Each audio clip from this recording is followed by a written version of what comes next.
안녕하세요. 공인노무사 김영집입니다. 오늘은 정리해고에 대해서 살펴보고자 합니다.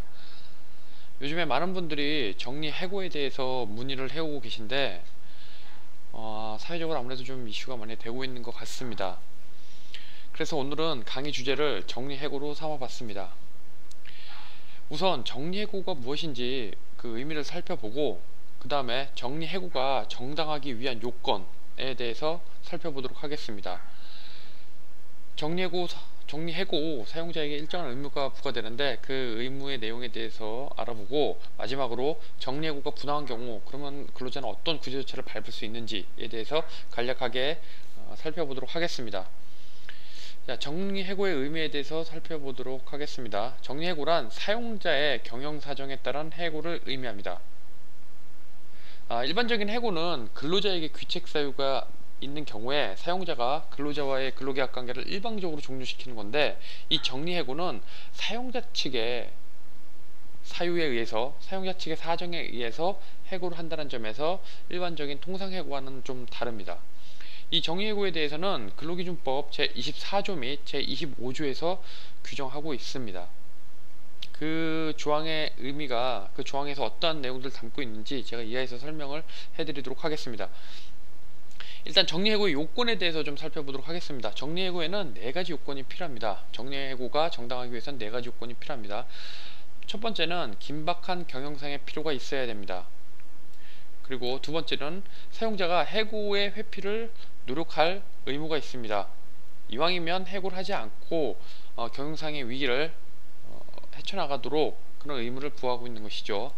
그리고 세 번째로 해고 대상자의 합리적인 공정한 선정이 필요합니다. 정리해고를 할 수밖에 없다 하더라도 그렇다면 해고 대상자를 합리적으로 선정해야 된다는 의미입니다. 그리고 네 번째로 근로자 대표와의 협의 등의 요건을 갖추어야 합니다. 이 4가지 요건을 갖추어야 정리해고가 정당하게 되는 것입니다. 이 각각의 내용들이 어떤 건지 설명드리도록 하겠습니다. 일단 첫 번째 요건이죠. 긴박한 경영상의 필요. 정리해고가 정당하기 위해서는 일단 긴박한 경영상의 필요가 있어야 합니다. 긴박한 경영상의 필요가 인정되는 경우로는 지속된 적자로 일정 사업부를 폐지하는 경우, 지속된 적자, 적자가 지속된 것이 아니고 일시적이라면 긴박한 경영상의 필요로 인정되지 않습니다. 그 다음에 기업이 도산위기에 처한 경우, 이 경우에도 긴박한 경영상의 필요가 인정됩니다. 그리고 긴박한 경영상의 필요가 인정되지 않는 경우의 예로는 일시적으로 적자가 난 경우, 그리고 일시적으로 기업의 자금 흐름이 원하지 못한 경우를 들 수 있습니다. 지속적으로 적자가 났으면 긴박한 경영상의 필요가 인정될 가능성이 높고, 일시적으로 적자가 났으면 인정되지 않을 가능성이 높습니다. 지속된 적자가 났다 하더라도 적자 규모가 상당히 적다면 긴박한 경영상의 필요가 인정되지 않습니다. 매출액이 감소하는 경우도 많죠. 회사에서 한 두세 달 정도 매출액이 감소했다고 해서는 지속적인 적자라고 볼 수도 없고, 그리고 매출액 감소가 전년 대비 또는 전월 대비 10% 정도의 경우에는 긴박한 경영상의 필요가 인정되지 않을 가능성이 높습니다. 판례에 따르면 20% 이상, 그러니까 30% 정도 이상의 경우 장기간 동안 그런 매출액 감소가 이루어진 경우에 긴박한 경영상의 필요를 인정하고 있거든요. 따라서 정확한 그 개별적인 사정을 보고 판단을 해야 되긴 하는데, 어쨌든 지속적이고 적자 규모가 클수록 긴박한 경영상의 필요가 인정될 가능성이 높습니다. 자, 다음으로 사용자의 해고 회피 노력에 대해 살펴보도록 하겠습니다.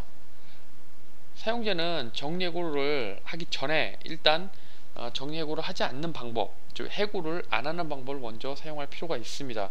해고 회피의 노력으로서는 희망퇴직을 활용한다든지, 직무전환을 한다든지, 일시휴직을 한다든지, 조업단축, 임원임금 동결 등의 방법 등이 있겠죠. 그리고 전체적으로 근로자들이 급여를 줄이고 정리해고를 하지 않는다는 등 이런 해고 회피 노력을 먼저 하여야 합니다. 자, 그 다음에 세 번째 요건에 대해 살펴보도록 하겠습니다.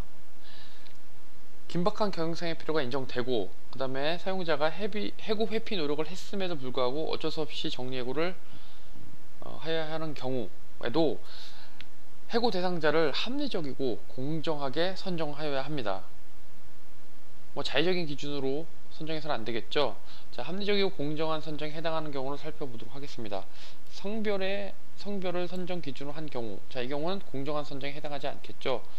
예를 들면 여성이라는 이유만으로 해고 대상자로 했다면 정당한 정리해고가 아닙니다. 그리고 개인의 신앙을 기준으로 한 경우도 공정한 선정에 해당되지 않겠죠. 그 다음에 외모를 기준으로 한 경우도 허용되지 않습니다. 합리적이고 공정한 선정에 해당하는 경우란 근무 성적 또는 인사 고과에 따라 선정한 경우가 이런 경우에 해당되겠죠. 근무 성적이 저조한 근로자나 인사 고과에서 좋지 못한 평가를 받은 근로자를 우선적으로 정리해고 대상자로 선정한다면 합리적인 선정이라고 할 수 있겠습니다. 그리고 징계를 자주 받은 근로자를 대상자로 한 경우, 이 경우도 합리적이고 공정한 선정에 해당한다고 볼 수 있겠죠. 그리고 뭐 무단 결근을 자주 한다든가 지각이 잦은 근로자를 우선적인 대상자로 삼는다고 하더라도 합리적이고 공정한 선정에 해당한다고 할 것입니다. 자, 이제 네 번째 요건, 근로자 대표와의 협의를 살펴보도록 하겠습니다.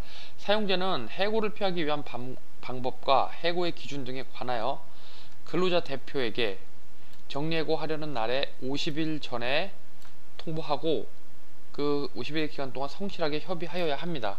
이런 조건을 만족하여야 하는데, 여기서 근로자 대표란 무엇인지에 대해 살펴보면, 근로자 대표란 사업장 근로자의 과반수로 조직된 노동조합이 있는 경우에는 그 노동조합을, 근로자의 과반수로 조직된 노동조합이 없는 경우에는 근로자의 과반수를 대표하는 자를 의미합니다. 예를 들어서 근로자가 100명의 회사가 있다고 보면 그 중에 51명이 가입되어 있는 노동조합이 있다면 그 노동조합이 근로자 대표가 되는 것이고, 노동조합이 없거나 노동조합이 있다고 하더라도 50명 이하의 근로자가 가입되어 있다면 그 노동조합은 근로자 대표가 될 수 없기 때문에 51명의 동의를 받은 근로자 대표가 되는 것입니다. 그래서 이런 근로자 대표와 성실한 협의를 사용자가 하여야만 정리해고가 정당하게 되는 것입니다. 자, 이번엔 사용자의 의무에 대해 살펴보겠습니다. 사용자는 정리해고한 이후에 해고자를 우선 재고용해야 될 의무가 있는데, 자, 살펴보면 근로자를 정리해고한 날로부터 3년 이내에 해고된 근로자가 해고 당시 담당하였던 업무와 같은 업무에 근로자를 채용하는 경우에는 정리해고된 근로자를 우선적으로 고용하여야 합니다. 근로자가 원할 경우에, 그렇죠. 뭐 근로자가 다른 업체에 취업해 있을 수도 있기 때문에 근로자가 원하는 경우에만 이 조항이 적용되는 겁니다. 근데 이게 근로기준법 25조에서 규정하고 있는 내용인데, 이게 사실은 실효성이 없습니다. 왜냐면 사용자에게 이런 의무를 부하고 있긴 하지만 이 의무를 사용자가 지키지 않았을 때 법적인 제재가 없습니다. 뭐 형사처벌을 한다거나 이런 것도 없기 때문에 의무조항으로는 돼 있지만 실질적으로 실효성이 없는 조항이라고 볼 수 있죠. 네, 그래서 아마 차후에 뭐 입법을 통해서 좀 이 조항에 뭐 법적인 제재 규정을 둔다면 좀 더 실효성 있는 조문이 되지 않을까 그런 생각을 합니다. 자, 마지막으로 정리해고가 부당한 경우 구제 절차에 대해서 살펴보도록 하겠습니다. 정리해고의 요건들을 충족한 경우에는 정리해고는 정당한 해고가 되고, 정리해고 요건들을 충족하지 못한다면 당연히 부당한 해고가 되겠죠. 근데 주의할 것은 위에서 말했던 네 가지 요건을 모두 충족해야만 반드시 정리해고가 정당해지는 것은 아닙니다. 예를 들어서 아까 네 번째 요건이 그 50일 전에 근로자 대표에게 통보하고 성실하게 협의해야 된다는 조항이 있죠. 근데 50일 전에 안 하고 30일 전에 통보를 했다면 다른 요건을 만족시켰다 하더라도 부당한 해고가 되느냐, 이런 경우는 그렇지 않다는 것이 판례 입장입니다. 그러니까 한 가지 요건이 누락됐다고 해서 정리해고가 부당한 해고가 되는 것이 아니고, 그 네 가지 요건을 전체적으로 판단했을 때 해고가 부당한지 아닌지를 판단하게 됩니다. 그래서 구체적인 사정에 따라서 판단을 해야 된다는 의미죠. 네. 그래서 실질적인 판단은 쉽지는 않습니다. 이런 해고가 부당하게 됐을 때는 일단 부당해고제 신청을 통해서 그 노동위원회나 법원에서 판단을 받아봐야 해고가 부당한지 아닌지를 알 수 있지, 그전에는 어느 정도 정확하게 판단하는 것은 쉽지 않습니다. 어쨌든 정리해고된 근로자가 그 정리해고가 부당하다고 느낀다면 지방노동위원회에 부당해고 구제 신청을 제기하여 해고의 정당성 여부를 다툴 수가 있습니다. 또는 법원에 가서 소를 제기해서 다툴 수도 있고요. 근데 이제 법원에 소송을 제기하는 것은 비용이나 시간적으로 워낙 많은 비용과 시간이 걸리기 때문에 지방노동위원회를 하는 것이 경제적이고 그 다음에 빠른 시간 내에 이 문제를 해결할 수 있는 좋은 방법이 될 수 있습니다. 지방노동위원회로부터 정리해고가 부당하다는 판단을 받게 되면 근로자는 원직복지 및 해고일 이후에 임금을 받을 수가 있습니다. 그리고 근로자가 원직복지가 원하지 않으면 금전보상을 받을 수 있는데, 금전보상액이 해고일 이후부터 노동위원회로부터 정리해고가 부당하다는 판단을 받은 시점, 그 시점까지의 그 기간 동안의 임금에 해당됩니다. 보통 이 절차가 2개월에서 3개월 걸리거든요. 그러니까 한 2개월에서 3개월 정도의 임금을 금전보상으로 받는다고 생각하시면 됩니다. 그리고 구제 신청은 해고가 있었다는 날부터 3개월 이내에 하여야 합니다. 3개월이 도과되면 구제 신청을 할 수가 없습니다. 이 점 주의하셔야 되고, 법원에 제기하는 것은 3개월 이내에 할 필요가 없습니다. 법원에 소를 제기하는 경우는 정리해고가 있었다는 날로부터 3개월이 지난다고 하더라도 법원으로는 소송을 제기할 수가 있습니다. 그래서 노동위원회 3개월 이내면 노동위원회로 가서 싸우는 것이 낫고, 3개월이 도과됐을 때는 노동위원회에서 싸울 수 없으니까 법원에 가서 소송을 통해서 정리해고에 대해서 다투는 방법밖에 없기 때문에 그게 아주 좋은 방법이 될 수 있겠죠.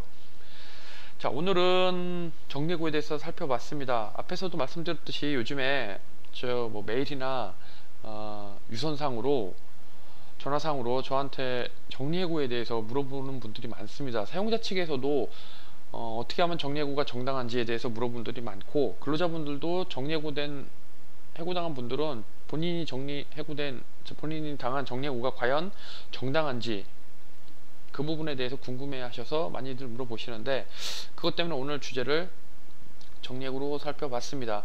오늘 강의가 여러분들이 정리해고를 이해하는데 좀 더 도움이 되었으면 하는 바람이 있습니다.